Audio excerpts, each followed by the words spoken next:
Welcome to the Radical Success Podcast, where we focus on internal transformation to experience external results. I'm your host and coach, Doreen Rainey. Join me each week for insightful messages and powerful interviews to equip you to take bold, courageous, and radical action to live the life you want and deserve.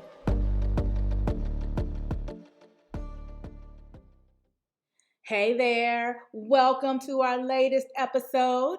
I am Doreen Rainey, your radical host, your radical coach, and we are moving into yet another conversation about getting radical, being able to define success for yourself and get the guts to go after it. I cannot wait for you to hear who I have on the show today. I already know, just by who she is, that you will not leave this podcast without being inspired, without being not just motivated, but being convicted, to being challenged, to really ask yourself, are you maximizing this opportunity we have called life? That's right. Life is an opportunity. It's an opportunity for you to show up and show out and be all that you were created to be. I will tell you that this year of going deep, this year of having real, complete transformation, this year of not playing games, not going back and forth, not being hot and cold, not 1 minute in, 1 minute out, not 1 minute excited about goals, the next minute in procrastination. I'm telling you, this year is all about getting it done. It's all about maximizing our potential, maximizing our time, maximizing our resources. And so I hope that you are as serious about this as I am. And so this conversation today will definitely put you on track if you're off track. And if you are on track, it will pump you up to keep going. And so before I introduce my special guest to you, I want to give a reminder that if you have not checked out my upcoming event happening June 14th through 16th in the Washington, D.C. area, it is my flagship signature event, the Radical Success Intensive. And let me tell you, this is where you not just connect with community. Oh my gosh, people who think like you, people who are looking for that next level, people who understand that there are ebbs and flows and we must be focused and intentional about getting where we want to be. Those who understand the power of boundaries, yet dealing with setting boundaries. Those who have big goals and a big vision and are looking to move there from step to step to step to step. This is the place. It's the place to connect. It's the place to network. And it's also the place to learn. I absolutely love this event. During these 3 days, I talk about moving from an information gatherer to an action taker. We teach on gaining the courage to walk your talk. We talk about getting new perspectives on your mindset. You know, we talk a lot about our mindset DNA on this podcast, and we really delve into the settings of our mindset, the defaults of our mindsets, and whether they are serving us or hindering us. We also take a look at what are the habits for success and what habits do we need to adjust and what habits do we need to embrace and the process for doing that. So I invite you to jump on over to DoreenRainey.com, click on events in the navigation link, and it's going to give you all of the details about how you can register, how you can make sure that you are in the place come June. And let me tell you this, do not wait. June may seem like it's far off, but I'm challenging you to make a decision today. Make a decision that I'm going to invest in my future. I'm going to invest in my vision. I'm going to invest in my goals. I'm going to invest in my dreams. And I need the tools, the strategies. I need the experience of a master coach to help me get there. And so jump on over, DoreenRainey.com, and click on events. And now, let me introduce to you, present to some of you, my friend, my girl, my boss in charge, Charreah Jackson. Charreah is an international speaker, coach, and former senior editor at Essence Magazine. Her informed point of view has been featured on CNN, the CW, ABC News, Fortune, and Time. Charreah is the author of Boss Bride, the powerful woman's playbook for love and success. As a certified family life educator and coach, Charreah speaks on tapping into our personal power for success. Let me tell you, she provides workshops, corporate seminars, and speeches, and has served as a guest professor at her alma mater, Howard University, and the Disney Dreamers Academy at Walt Disney World. She's been a career coach and facilitator for companies such as Dress for Success and Uber, and she's a board member for the Red Pump Project. Let me tell you, Charreah has traveled the globe, and I can attest to that because I've done some of that traveling with Charreah.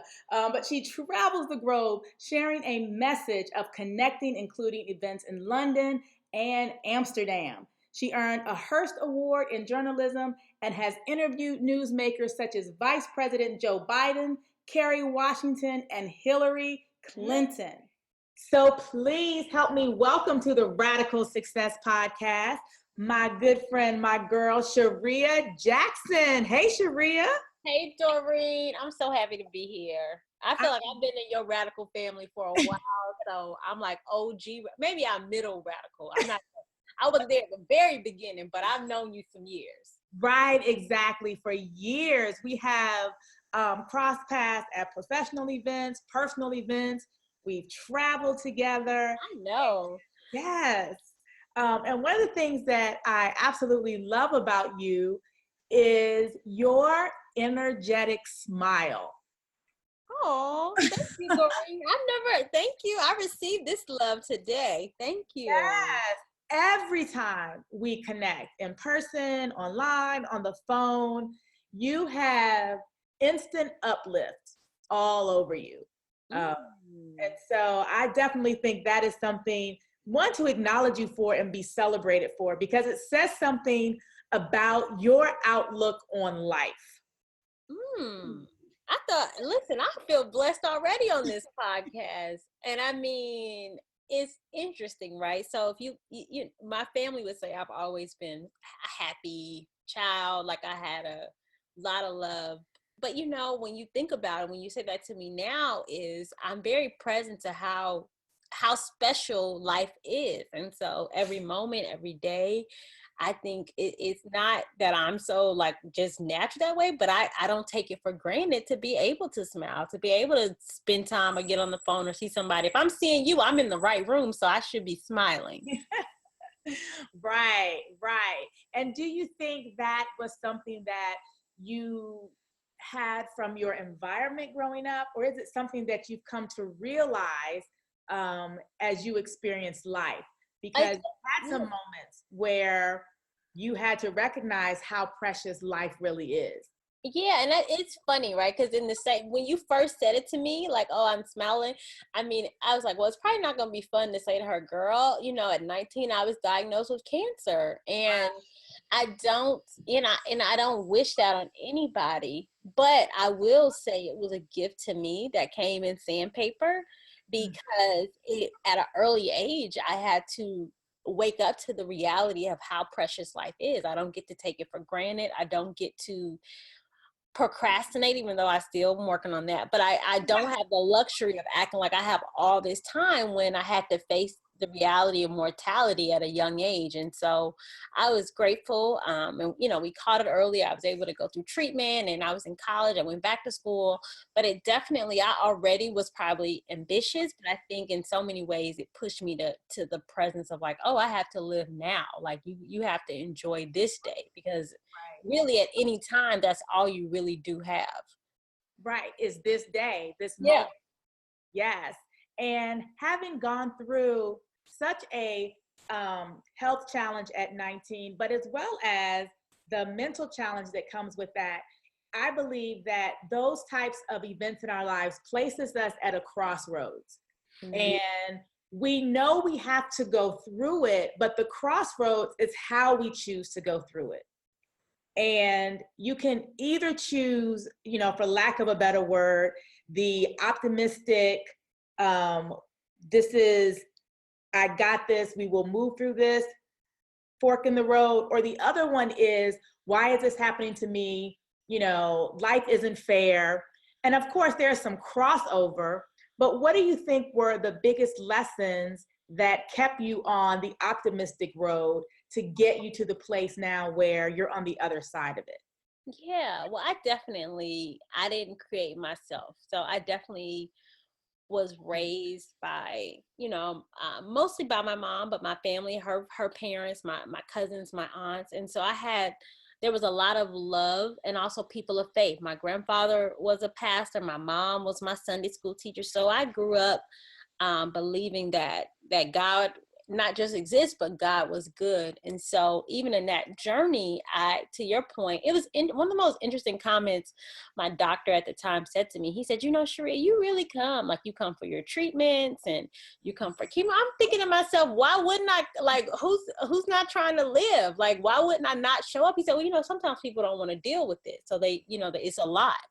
And so I was fortunate at that age. I was probably my being naive was an advantage to me. But to your point, that's not the only roadblock that came. I moved to New York, Mm-hmm. got what was my dream job, was laid off in the recession, found out I was the other woman. Like, it wasn't like life was always kind, but I guess to your point, for me, it felt like it would give away too much of my power if I treated obstacles as if they were happening to me, as if I was just a passenger in this thing versus I'm in it and I will find a way to feel on top of it. So maybe me being sort of, I won't say a control. I'm not, if someone who likes to Look, be, you can say it. as someone who likes to feel in control, it was probably a part of me wanting to feel in control to say, well, I'm not going to let whatever this external thing is change how my day is. I still have to feel like I have some control in it to choose it, even if it's not what I would have chosen. Right, right. And inside of the radical community, we talk a lot about Yep. being in the driver's seat of your life. And Mm-hmm. you might not be able to control the snowstorm that you have to drive through or the thunderstorm that you have to drive through. But what you can't do is get out of that driver's seat and slide over to the passenger seat and let whatever happens, happens. Um, you have to make those choices. And so, yes, moving into that dream job, you were a writer, you were someone who had their eye on a career and a place for that career. So tell us about that period in your life and then how you transitioned from that and why. Yeah. So, I mean, I always not always I at one point I thought I wanted to be a lawyer, and then I wanted to be a math teacher during the day and a radio the late night radio host, like the Quiet Storm host. I thought I wanted to be that, but then I realized my voice, I don't think is deep enough for that, but I still have done some late night radio in my day. Okay. But I majored in journalism in school, and so I interned so literally, and that's the beauty of we talk about radical. When you keep believing, God will wow you. So this one summer, I'm going every day to radiation after a few months of chemo, and literally the next summer after that, I'm an intern at Essence and going to parties and moving to New York for the first time. And so I've seen how that I serve, and I noticed I've seen and suddenly show up in my life. And so I moved to New York. I was at 4 days after I graduated Howard. I started as a editorial assistant for the website at Essence, and then I was hired as an editorial assistant, then an associate editor. And then there's a thing called the recession that came. So in 2009, I was laid off, and which was a gift because at the time I was burnt out and I was figuring out what did I want to do next. And so after that, I spent 2 years working as a social media strategist at a fashion and beauty PR firm. and started my company, Studio Social, where I realized during that time I was at Essence, I loved doing the relationship content. And I had done my thesis at Howard on relationships. And so it just was always an area of interest for me. And I realized that, maybe I should really hone this as an area. So I started my company doing workshops really at the college level around relationships, because I felt like it was such a critical area of our life that no one was talking to us about. And so over time, my friends would say, well, why are you not doing workshops for us? So I started doing workshops for women. Right. Don't leave us out. Listen. And so I got 2 years into that role, and I was like feeling that itch again of like, it's time for something different.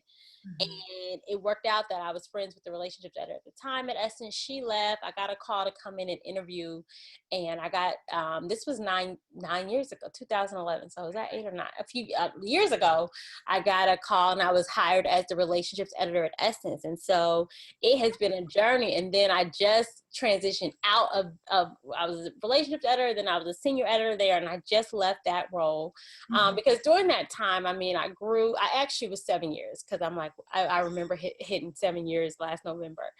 And I have had such a great journey. And I talk about the layoff early in my career because it was such a gift again. And no one's like, yay. I mean, I did not want to call home and say I just got laid off. But it just at an early age, again, I didn't have the luxury of pretending my professional title was my identity, because I had seen so many people at that time going through layoffs. I mean, across industries, who just friends, like everyone was sort of losing, feeling the recession. And so I made a promise to myself then that I would not confuse my professional job title with who I am. And so Hold, stop. Say that again for everybody to hear. No, it is true. You are not your job title. So who you are and what you do are not one and the same. Exactly. And I think it even expands beyond a job title. It is, you are not your job title. You are not your role as a mom. You are not your role as a wife. You are not defined or valued by any of those titles. The value comes from who you are as a person and who you are becoming as a person as you live out whatever it is you were put on this earth and created to do. Absolutely. And I mean, and the thing is, it sounds simple, but we both know, and I know the women listening, we know we live in a culture that looks to box you in. Yes. Looks to say, oh, aren't you just such and such? Aren't you so-and-so? To your point, aren't you so-and-so wife? Oh, aren't you his? As if that's the only way you get to express yourself. Right. And so, it's been exciting to give myself permission to dream beyond that space. Because even now, it's like, okay, and it is, particularly if it looks good to the outside and it's a season that's passed, right? Right. And so when I was ready to leave and been working on the last few months as far as transitioning out, there's certain people, honestly, I knew weren't ready to hear that, who weren't the safe space for me to talk about this next season, right? Because they couldn't see beyond whatever box they saw you in. And that's not for you. That wasn't for me to carry. It just meant I was grateful for the people who saw that there was more for me. And to that point, a lot of times, not only do we like to put people in boxes, right? This is your job, your title. If you have this type of job, that means one thing. If you have this type of job, that means another thing. Or you're someone's wife, or you're someone's mother. And what happens is sometimes not only do people put us in the box, but we ourselves accept the box that we've been put in. Oh, yeah. When we do that, we miss the opportunity, or we miss the whisper that says this season is over. And so maybe you need to find a way to bring yourself out of that box. So-and-so's wife, so-and-so's mom, this job title. Because if you don't, you might be missing the season, the next, that's available to you, that takes you even more into your joy, peace, fulfillment, impact, all of that. That's good. And you make me think of something that I often share now, is because the experience that taught me to appreciate the beauty of a season was my parents' divorce. Mm. Because I was at my grandmother's house a few summers ago and I came across their wedding album. And the first time I saw it, it was like awkward. I felt like the beginning of watching the Titanic where everybody's like, it's so nice. And you don't even know what's coming. Like, Right. like this didn't really go how you thought. But over Mhm. time, as I worked on myself, I realized that the ending doesn't own the story. So if I look at my parents' wedding and all I see is a divorce, I'm missing the value of that season. I wouldn't be here if they didn't get married. My brother wouldn't be here. Like all the gifts and fruit that came out of that union, that wasn't meant to be forever, and that's okay. But sometimes we live in a culture, and nothing in life, any plant, anything good, it didn't last forever. And so we live in a culture that has made this myth that it only had value if you were there forever, if as if things don't have a season, and it's okay that the season wasn't meant to be forever. So to your point, sometimes we aren't willing to get out that box because we believe that if I get out, I failed, when really you didn't. It just was complete. It wasn't meant to be the box that was forever. It was a box until you grew and you needed a bigger space. Absolutely. Yes. I love that. And I know that for people listening, it is resonating with you because you're running a mental list of where have I put myself in a box and where have I allowed a season that we know has passed Mm-hmm. still remain in our lives, whatever that season is. And I think this is a great moment to do a little bit of self-reflection so that you can decide, are there some new seasons that I need to open myself up to, which requires me to come out of the box that I'm in. Mm. That's it, Doreen. I'm sitting here doing the exercise with myself. Right. And it's always timely. Like, I think you always need to be evaluating what season you're in. How long are you in this season? Because some seasons will be until the day you die. Mm-hmm. And so it's not all things are temporary, but some things are. Mm-hmm. And so for you, knowing that your season at Essence was coming to a close after coming back on, after having a job that many people would probably be like, oh my gosh, that's amazing. All the people you get to meet, the places you get to go, the access that you have. What was it that was stirring on the inside of you that said, this is the time? So, and that it was a process, right? So last year, my first book, Boss Bride: The Powerful Woman's Playbook for Love and Success. Get your free chapter at bossbride.com. So my book. Let's not jump over that. Let's not just breathe through that. So you wrote a book. Tell us about the book and how that was kind of a bridge from Yes. the transition that you just made. Yes. So and also to any woman who it feels fast, it wasn't fast. So literally I signed with my literary agent right before I took the Essence job. So in 2011, so 7 years ago, I signed with my, shout out to Regina, Serendipity Literary Agency. And so I signed with her, and then I took this job, and it was in a new chapter.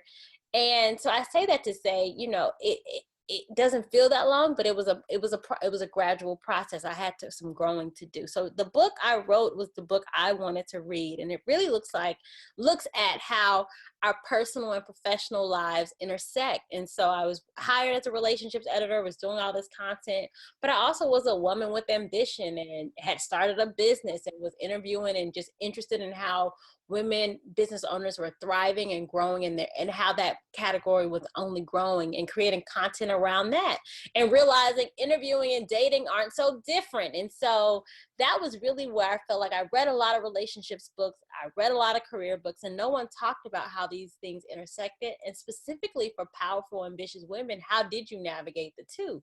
And so I was in a long relationship, and we were getting ready for marriage. And so I was like, well, how do these women do it? How do women like Doreen do it? And so I just went on a journey where you were one of the women who filled out my survey, and I just started to explore that. And so that's what the book explores, and really the strategies of women I call my working wives.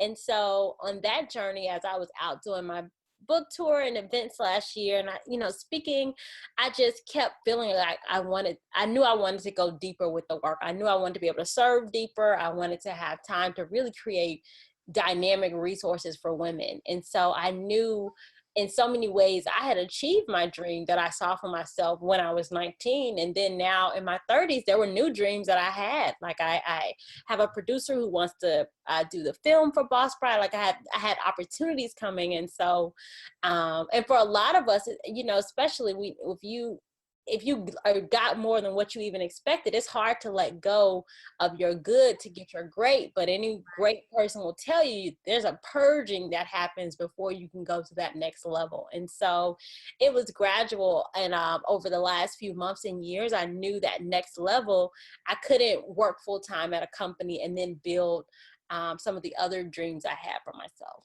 Right. And what did it take for you to manage the fear that comes with these types of decisions? Like, Yeah. many of us don't have a problem deciding, right? We already know. But the question is, will we now act on what we know? We know we need to transition out of this job, start this business, change the way we manage money, have difficult conversations. We know we need to do it, but then doing it brings us up against ourselves, our fears, overwhelm. So how is it that you manage that as you moved into this new space?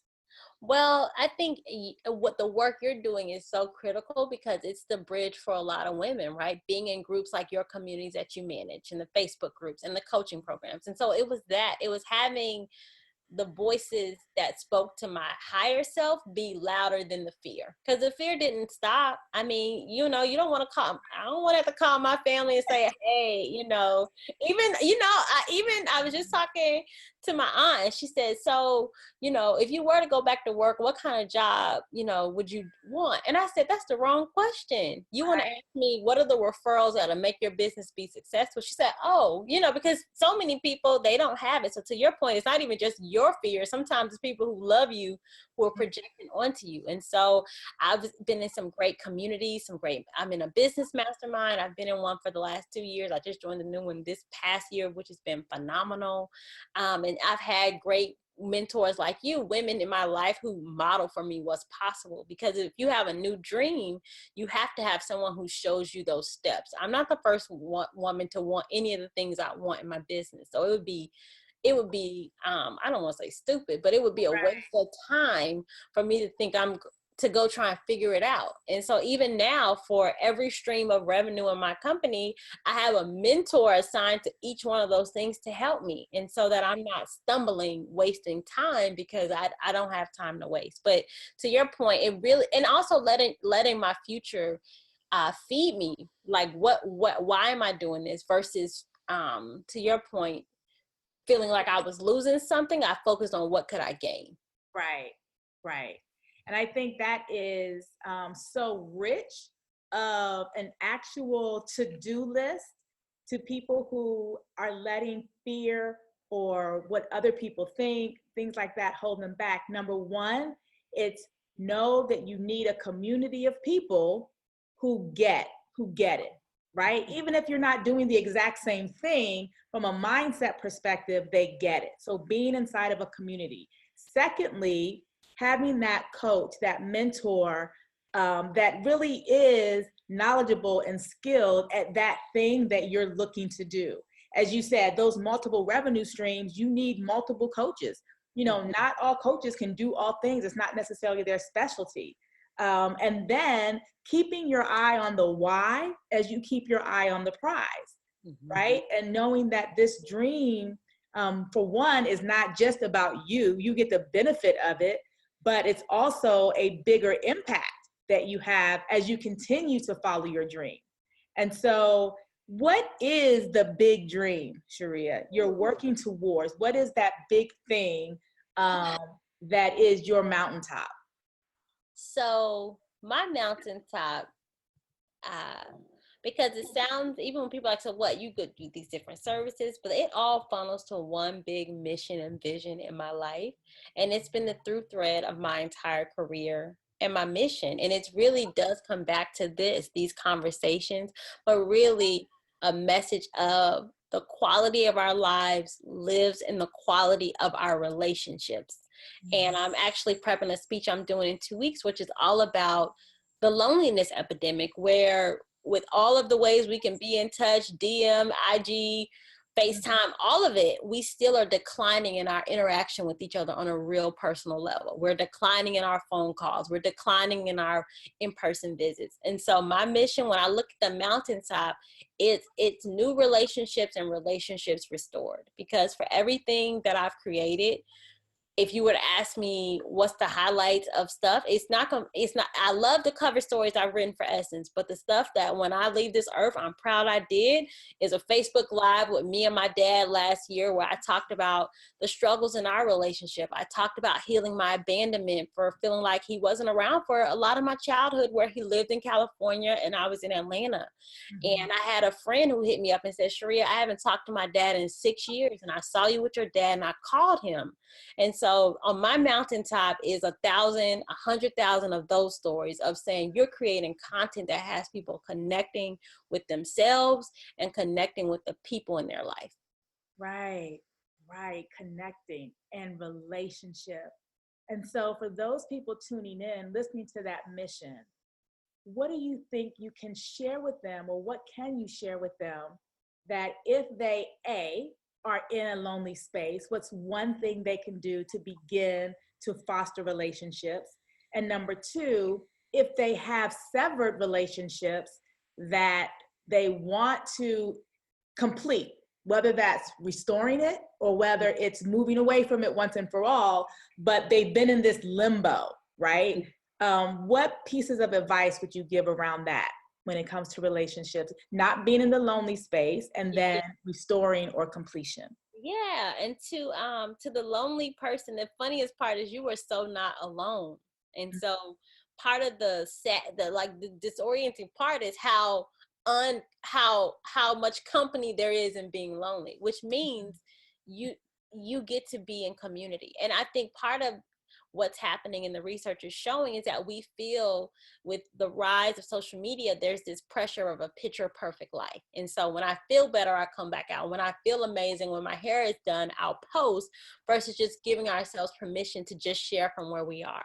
And so it's never, and even for both sides, it's never, you can always reset and restart. I talk about one of my best friends growing up in elementary school. We fell apart, didn't talk to this woman for over 10 years, and I missed her, and I just sent her messages. And over a year's time, I just consistently reached out to her, and we reconnected. And so I would say, first, loneliness is not a weakness, and there's a distinction between being alone and being lonely. So there are plenty of people, I enjoy a lot of time to myself. That's not loneliness, but loneliness is when you're feeling isolated and when you're feeling disconnected.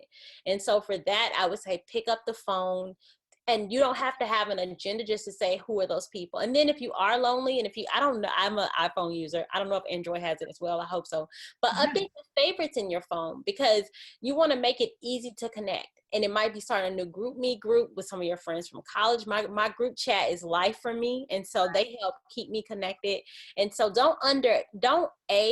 do not judge yourself if you're feeling that way, and B, don't underestimate the impact. And so you do want to say, how can I consciously connect? How can I put connection on my to-do list? Because we put everything else sort of on our calendar, but we don't often put connection on the calendar. And so we didn't notice that it's been 6 months and we talked to a friend. We don't really notice that a year has passed and we haven't really hung out anymore. And so don't be afraid to reach out. Get radical about your relationship, is what I would say. Right. And to that point, it does require some effort with some empathy, understanding that we live in a world that has fostered this electronic communication. And we live in a world that sometimes wants to give badge of honor for people who are so busy. And so you have to be intentional. One of the things for me, I have a friend, and I called her and I got her voicemail. And we know that when you call someone these days, you're mostly calling cell phones. And so people see that you called. But I also sent a text to say, hey, I tried to give you a call, just wanted to catch up. And then I think a few days later, she's like, oh, I saw you called. She was like, yeah, I just got a lot. I said, well, let's set a time to talk. And let's get on the calendar, because somebody has to be intentional. You cannot get caught up in, well, she didn't call me back, or I didn't hear back from them. Give them the benefit of the doubt and be intentional about that. And so that is great advice. And I would say anyone who's listening now, whether you think you are lonely or not, choose someone to reach out to today that you haven't really connected with. You might have texted them all week, but you haven't really connected. And so choose someone today and make it a point to have a real, meaningful, live interaction with them. So that's if you're lonely. And what about those who, in your dad's situation? Yeah, and that was perfect what you just talked about, which is when you talked about sometimes, I'm sorry, I was like, that was the next piece, is the forgiveness piece. Right. Because a lot of times we end up lonely because we have tried to connect and we have a bad memory. We've been hurt. And so we all crave connection, and we know that a time we wanted to connect and it didn't work out. Right. But you know, I think about Dr. Maya Angelou saying, you know, always give love just one more chance, just one more time, every time, just one more time. And so to your point, for people who it might be a relationship that we've closed out what our value is in this season, or, you know, I want to restore something. And so, yeah, with my dad, I mean, it's been so, because that's the other thing too. Because of that, I'm sure, you know, sadly, too many of us, it's too common of a story for a lot of us of going through disappointment or feelings of abandonment when it comes to our parents. And I just had the reality, well, first I wasn't even aware I had the distrust I had until I did some work on myself. But I'll say working on healing that wound is one of the best things I've done for myself. Because the truth is, if I can't forgive my own parents, my own family, then I might as well just stay home, because I won't have any grace for the world if I can't find grace for people who I know. And so what I will say, for me, what freed me was to hear his story. And so it's true, it's hard to judge somebody if you don't know their story. And it doesn't mean that what they've done is okay. It doesn't mean that it doesn't mean that I didn't desire more, but I can understand his perspective. I can hear his story to understand in a way that I didn't always see it. And so for that person who, it's two separate things. If you're ready to complete, don't feel any guilt, but make it a full clean. Don't say I'm over it and I'm still checking the IG page. Right. Take the pictures off, and it can be old friendships, old partners, like fully give yourself permission to purge and say, okay, that we're complete and it's time to move forward. And for some of those relationships that have been rocky, it's time for some conversations. You get to speak on how you feel, but also hold space for their story and their perspective that is new and different from yours. Right, right. Well, this has been such a rich conversation, Charreah. And, you know, I think anyone who has listened to this from beginning to end has so many insights and nuggets to help them not just get radical, but to really become more truer to themselves, whether it's around their career, the box that they may be in, whether it's around relationships or taking that leap, making that transition, that new season. You and your story are powerful, and it has impact to really change the trajectory of people's lives who hear you and who get a chance to understand not just your journey, but what you've learned from that journey. So, Doreen, this has been fun. It has felt like two friends catching up for right. real. I just exactly. So tell us, what do you have coming up? How can people connect with you, follow you, all that good stuff? Yes. I mean, I have so many exciting things, and including something with you, Doreen. Yes. Launch, but I have, just stay tuned. If you follow me at Charreah, CHA, you can check my name spelling in the credits, but be sure to go to bossbride.com and you get your free chapter of the book. And also you get all my updates, and I'll keep you posted on some exciting events coming, and also my new coaching platform. Yes, yes, yes. And so as we wrap up, what is your final piece of advice, your favorite mantra, your favorite text or scripture or motivation phrase? What is it that is your go-to when you need that instant pick-me-up? So it'll be probably a confession first, because one of the reasons I'm so called to this work is that I'm can be a loner myself. And so I've had to retrain myself to plug in to community.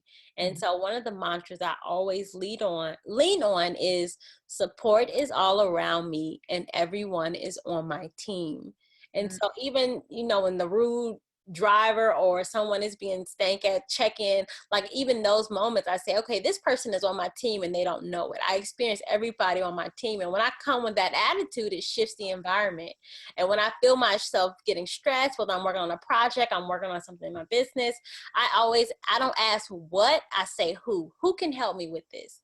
Because as women, and especially as women of color, we are so conditioned that we have to do it all ourselves. And for generations, we know what our grandmothers, they didn't always have the community and supports that we have. And so we owe it to them and to the future women coming to lean on, not lean in all the time, but lean over, lean to the side, get some support, and not be in it by yourself. Awesome. I love that.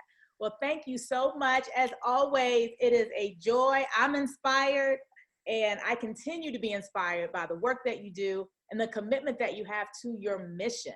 And so I appreciate you, and thank you so much for being a part of the Radical Success Podcast. Woo! Radical success for life. Thank you, Charreah. Thank you, sis. Thanks for listening to the Radical Success Podcast. We would love to hear from you. Be sure to head over to iTunes and subscribe, rate, and leave a review. Until next time, stay radical.